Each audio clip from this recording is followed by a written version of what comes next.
وعلى آله وأصحابه وأزواجه وذرياته وأهل بيته وبارك وسلم تسليما كثيرا كثيرا. أما بعد فأعوذ بالله من الشيطان الرجيم. بسم الله الرحمن الرحيم.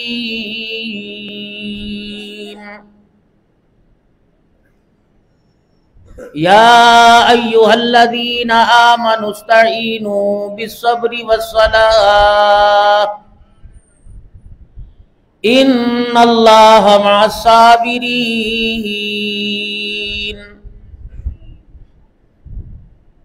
وقال الله سبحانه وتعالى والعصر إن الإنسان لفي خسر إلا الذين آمنوا وعملوا الصالحات وتواصوا بالحق وتواصوا بالصبر.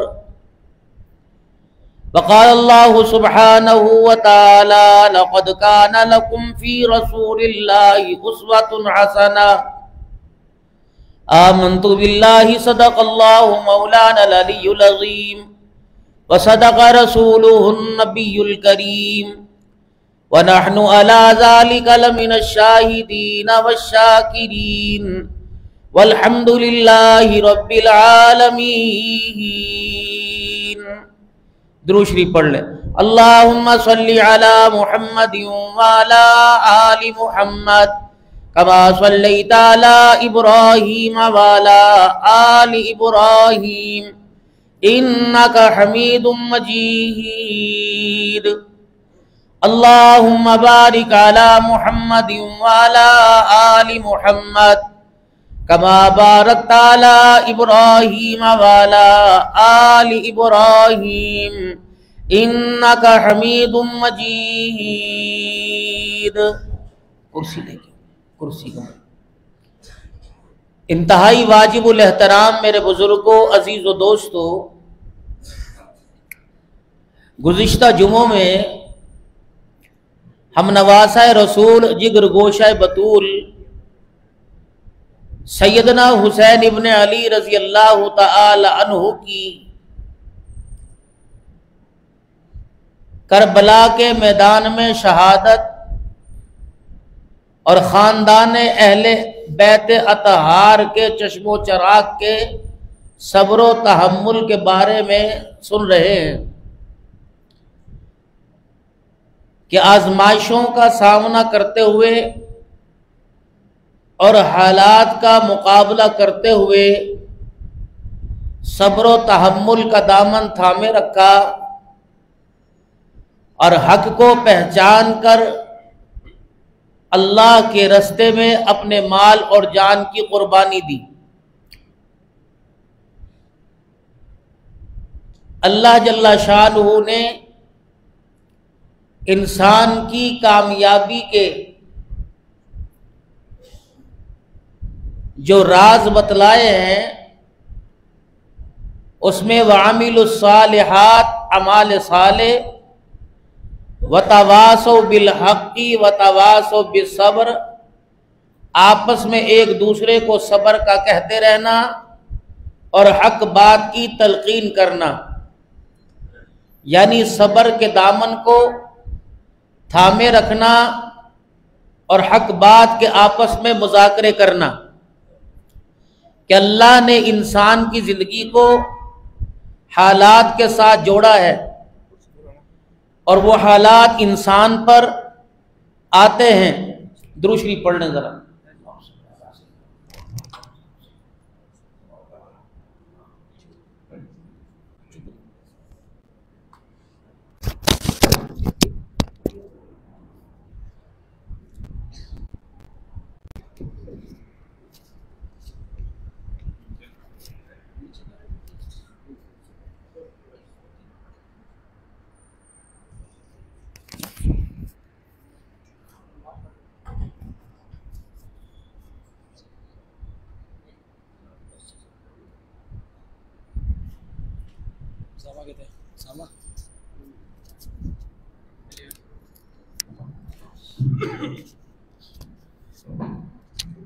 انسان پر جو حالات آتے ہیں اس کا تعلق اللہ کی ذات کے ساتھ ہوتا ہے،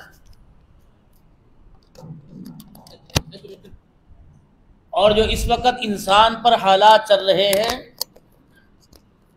یہ اس کے اپنے معاملات ہیں، اور اللہ نے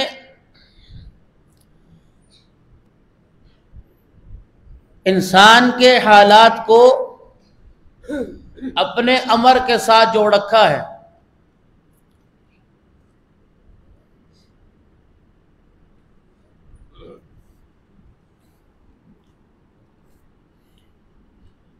کبھی کبھی انسان کے حالات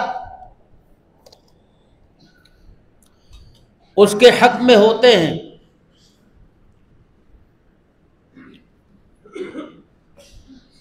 جیسے کاروبار کی پوزیشن اور کاروبار کی ترقی، اور انسان کاروبار کی طرف سے مطمئن رہتا ہے،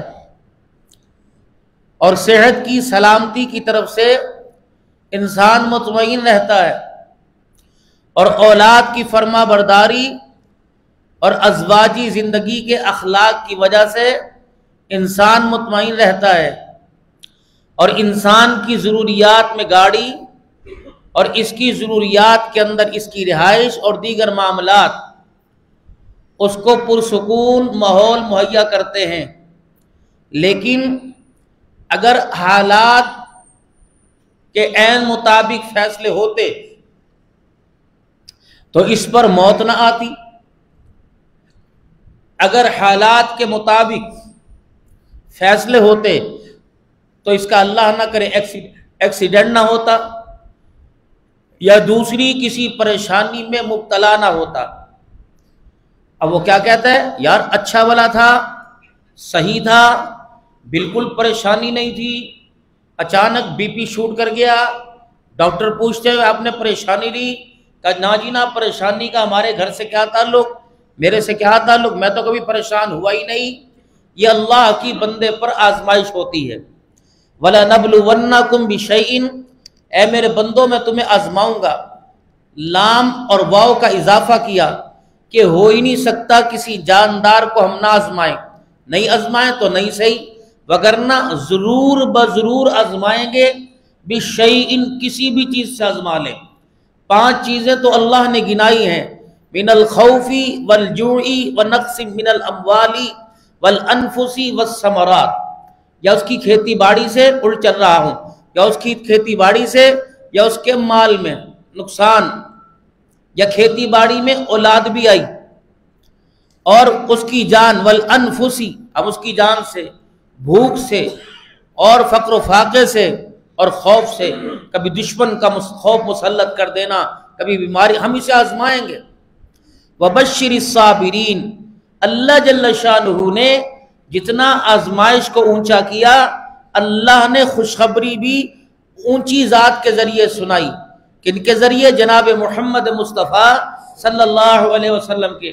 میرا حبیب وبشر الصابرین، صبر کرنے والوں کو خوشخبری سنا دیجئے۔ پھر اس پر اللہ کے انعامات آئے۔ قرآن کریم میں جا بجا اللہ نے اپنے انعامات کا ذکر کیا کہ صبر کرنے والوں کے ساتھ اللہ، صبر کرنے والے ایمان کی نشانیوں میں سے ایک نشانی، صبر کرنے والوں کو اللہ جنت اور جنت کے اندر رزق عطا فرمائیں گے، یہ اللہ نے اس کے ساتھ جوڑا۔ اور انسان کے کبھی حالات بالکل ہی گرے پڑے ہوتے ہیں، اچانک انسان کے حالات میں ایسی خوشی آ جاتی ہے زندگی میں، وہ کہتا ہے سوچا بھی نہیں تھا یار، مجھے پتا بھی نہیں تھا کہ میرے ساتھ یہ ہو جائے گا۔ تو بعض جگہ اللہ بندے کے مزاج اور اس کی سوچ کے خلاف کر دیتے ہیں، اور بعض جگہ اللہ بندے کی سوچ کے مطابق کر دیتے ہیں۔ انسان کی سوچوں کا دائرہ کار کسی اور طرف جا رہا ہوتا ہے، اللہ کا فیصلہ کچھ اور ہو جاتا ہے۔ انسان کا وہم و گمان اور ارادے کسی اور طرف ہوتے ہیں، اللہ کا ارادہ بندوں کے ارادوں پہ غالب آتا ہے۔ تو انسان کو نبیوں کی زندگی سے اور نبیوں کے بعد نبیوں کے فرما بردار اور تابعداروں کی زندگی سے سبق یہ ملتا ہے کہ وہ ہر حال میں اللہ کے ارادے پر، اللہ کی منشا پہ راضی رہے، اور اللہ کا کوئی کام حکمت سے خالی نہیں ہے، کسی نہ کسی کام میں راز ضرور ہے، کسی نہ کسی کام میں اس کی حکمت پوشیدہ ہے۔ اب کسی کو اللہ نے اولاد ہی نہیں دی، اور دی کسی کو ایک دیا، اور وہ بڑی منت مرادوں کے ساتھ دیا، بہت بڑے او بھگت پاپڑ بیلنے پریشانیوں کے ساتھ، ابھی دنیا میں آیا ہی نہیں تھا، آنکھ بند ہوئی تو دنیا میں آیا، مرا ہوا پیدا ہوا، تو پھر ساس نے، دادی نے، نانی نے، سب نے کیا کہا؟ اس سے بہتر دیتا ہی نہ، اس سے بہتر دیتا ہی نہ۔ تو یہ اللہ نے اچانک ایک غم دیا، خوشیاں دیکھنے کے بعد، اس کا کھیلتا دیکھنے کے بعد، اس کے لیے کھلونے اور کپڑے اور دوسرے ساز و سامان خوراک کے لانے کے بعد اگر اس پر موت آتی تو زیادہ صدمہ ہوتا۔ پھر کیا کہتے؟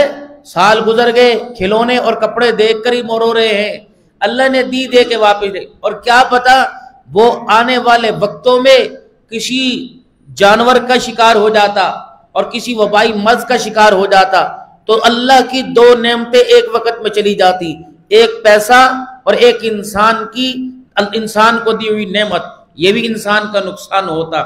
یا بڑے ہو کر وہ ماں باپ کو اتنا ستاتا کہ جننے والی ماں اور خرچ کرنے والا باپ اس کے سامنے کہتا، کاش تجھے پیدا ہی نہ کیا ہوتا، کاش پیدا ہوتے ہی تیرا گلا گھوڑ دیا ہوتا، کاش جمتے ہی تجھے مار دیا ہوتا۔ تو یہ اللہ کا کام ہے، کوئی نہ کوئی کام جو بھی اللہ کرتے ہیں وہ اس کا حکمت سے خالی نہیں ہوتا۔ تو انسان کو اللہ کے ارادے پر اور اللہ کے کاموں پہ راضی رہنا چاہیے۔ اب ہمارے ہاں مزاج صبر کا کیا ہے؟ جب انسان پر حالات آ گئے، شکوے کر لیے، رونا دھونا کر لیا، دیواروں میں ٹکرے مار لی اور سب کچھ کر لیا، پھر کہتے ہیں ہاں جی بس ہم نے صبر کیا۔ دنیا کے کہتی ہے میاں صاحب ابا جی فوت ہو گئے، صبر، کہنا ہاں جی منیا، یہ تو کوئی صبر تو نہ ہوا، جب سارے ہاتھ پیر مار لیے پھر صبر۔ جیسے بیماری آئی، بعض علماء فرماتے ہیں بیماری پر دوائی کا 8واں نمبر ہے، بیماری پر دوائی کا 8واں نمبر ہے۔ ہمارے ہاں بیماری آتی ہے کہتے چائے پلائیں، بیماری آتی ہے پیناڈول دیں، بیماری آتی ہے کہ بیسوکین دے دے، فلانی گولی دے دے، بیماری آئی جا ڈاکٹر طیب کو دوڑ کے جا کہ ابے نو بخار ہے دوائی دے دے، تو دوڑ لگی جاتی ہے۔ یہ تو 8واں درجہ تھا۔ پہلے اپنی جب بیماری آئی اس بیماری کو دیکھے، کوئی میں نے ایسا گناہ تو نہیں کر دیا کہ جس گناہ کی مجھے بیماری کے ذریعے سزا مل رہی۔ پھر دیکھے کہ بیماری آئی ہے، اس کا تعلق میرے کام، میری زندگی کے واقعات کے ساتھ تو نہیں ہے، اگر ہے تو توبہ کرے، اگر نہیں ہے تو اللہ کی طرف سے آزمائش جان کر اس پر صبر کرے۔ اے اللہ اگر یہ تیرا امتحان ہے تو میں اس قابل نہیں، یا اللہ اگر یہ تیری آزمائش ہے تو اللہ جل شانہ میں امتحان دینے کے، آزمائش کے قابل کوئی نہیں۔ اے اللہ اگر میرے گناہوں کی سزا ہے تو میرے ساری زندگی میں تیرے سے انصاف نہیں مانگا۔ بندہ بندے سے کے ساتھ معاملہ ہو جائے، کہندہ تیرے میرے درمیان رب انصاف کرے گا، اللہ فرماتے ہیں اس کے لیے بھی معافی مانگ، اس کی اکڑ پر بھی معافی مانگ اور اپنی بے بسی پر بھی معافی مانگ۔ اگر حساب لوں گا تو پہلے تیرے سے لوں گا، بتا تو نے جو میرے حکم تھے، میرے کام تھے، ان کاموں کا حساب دے۔ اللہ سے کبھی انصاف نہیں مانگنا، اللہ سے معافی مانگنی ہے۔ اگر انصاف پر آ گیا تو زندگی کی ہر سانس کا، مہک کا ہمیں اللہ کو جواب دینا پڑے گا، اور اگر معافی پر آ گیا تو فَأُولَئِكَ يُبَدِّلُ اللَّهُ سَيِّئَاتِهِمْ حَسَنَاتٍ، گناہ کو معاف کرنا تو دور، اللہ گناہوں کو نیکیوں میں بھی تبدیل فرما دے گا۔ کیا کہہ رہے؟ قُلْ يَا عِبَادِيَ الَّذِينَ أَسْرَفُوا عَلَىٰ أَنفُسِهِمْ لَا تَقْنَطُوا مِن رَحْمَةِ اللَّهِ،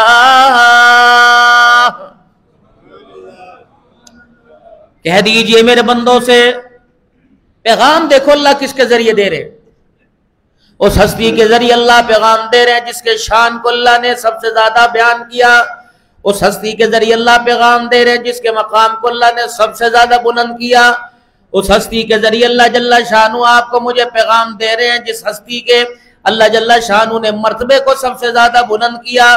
نبیوں سے اعلیٰ میرا نبی، ولیوں سے اعلیٰ میرا نبی، تمام مخلوق سے اعلیٰ میرا نبی، زمین آسمان سے اعلیٰ میرا نبی، سورج چاند سے زیادہ میرا نبی، سارے جہان سے اعلیٰ، اللہ سے کم سارے جہان سے اعلیٰ اللہ نے میرا نبی بنایا ہے.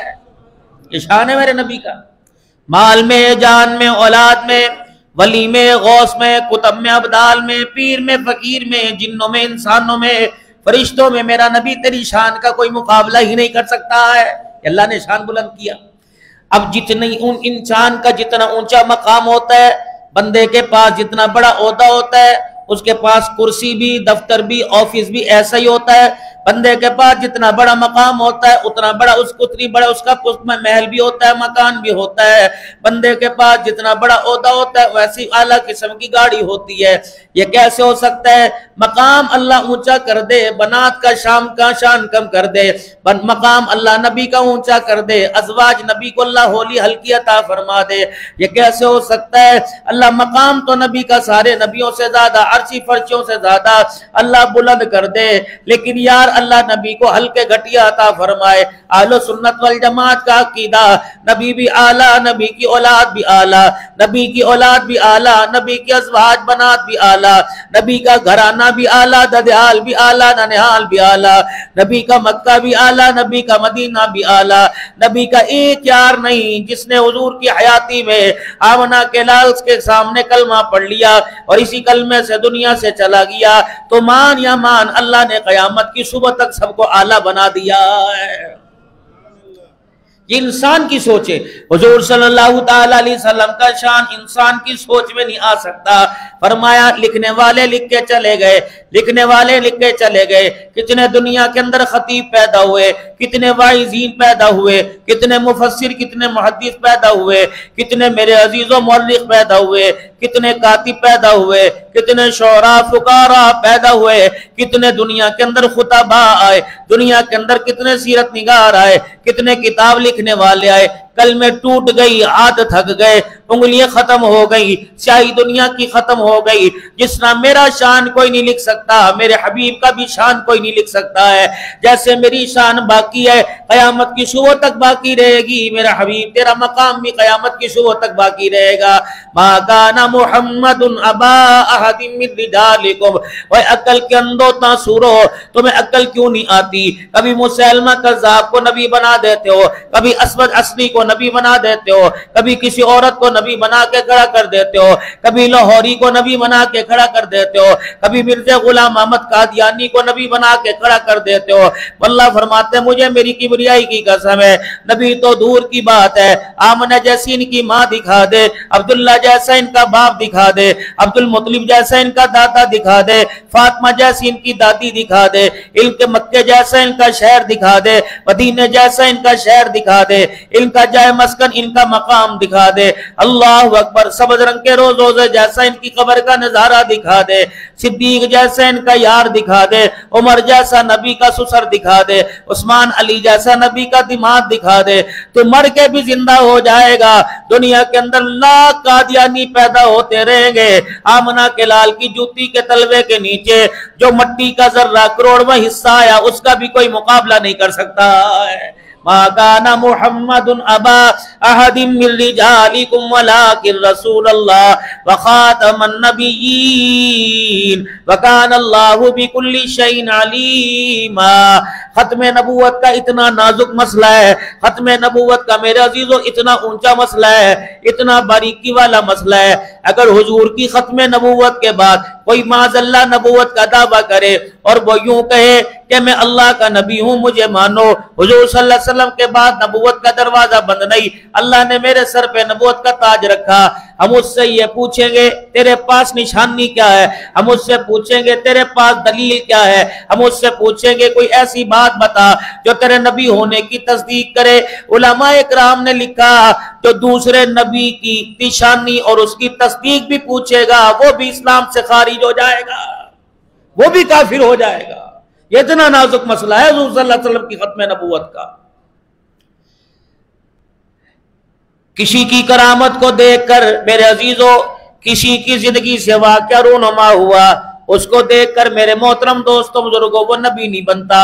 اور یاد رکھنا انسان کہتا ہے یہ معجزہ ہو گیا، میرے پیر صاحب معجزہ دکھاتے ہیں، میرے پیر صاحب نے میرے عزیزوں معجزہ کر دیا۔ معجزے کو اللہ نے صرف نبی کے ساتھ جوڑا، معجزے کا تعلق انبیاء کے ساتھ ہوتا ہے، ولی کے ہاتھ سے جو اللہ کراتا ہے وہ کرامت ہوتا ہے۔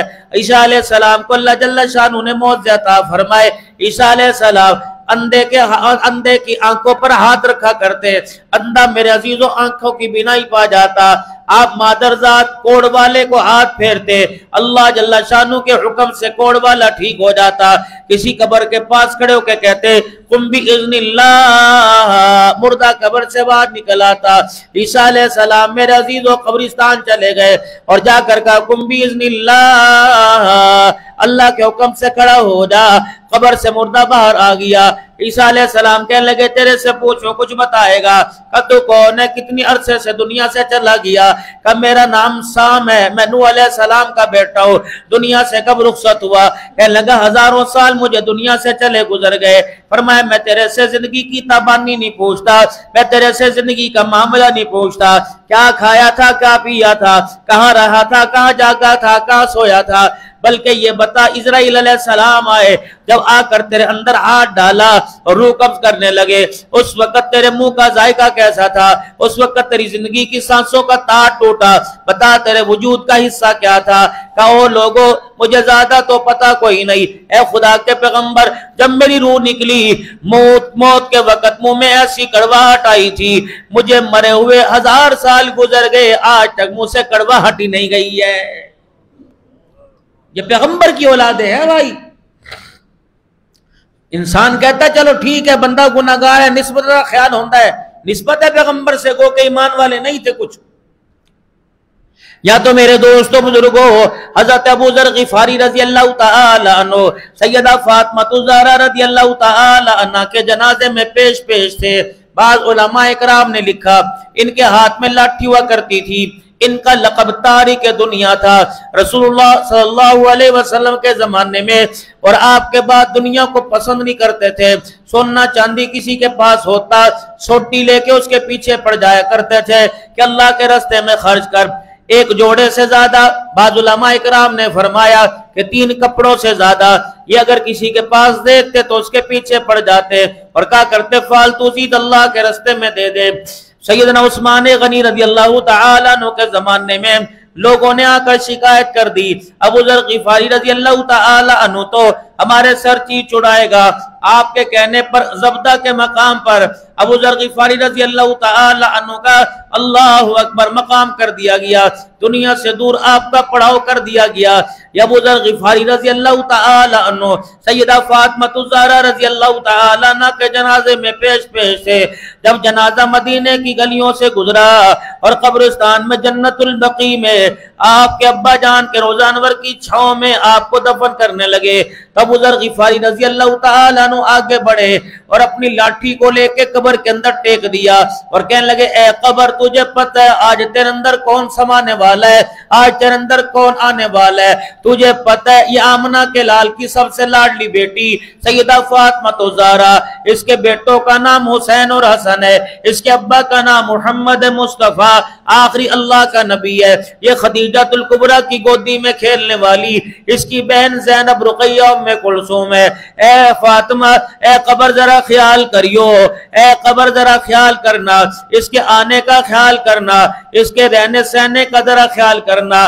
بعض علماء اکرام نے فرمایا جب قبر میں یہ صدا ابو ذر غفاری رضی اللہ تعالی عنہ نے لگائی تو قبر نے اتنی زور سے جھٹکا مارا کہ آپ کی لاٹھی قبر سے نکل کے باہر دور جا گری اور قبر کی مٹی سے آواز آئی اے ابو ذر یہ قبر ہے، حسب نسب بیان کرنے کی جگہ کوئی نہیں، یا تو جو عمل اچھے لے کے آئے گا اس سے اچھا سلوک کیا جائے گا۔ میرے محترم دوستوں بزرگوں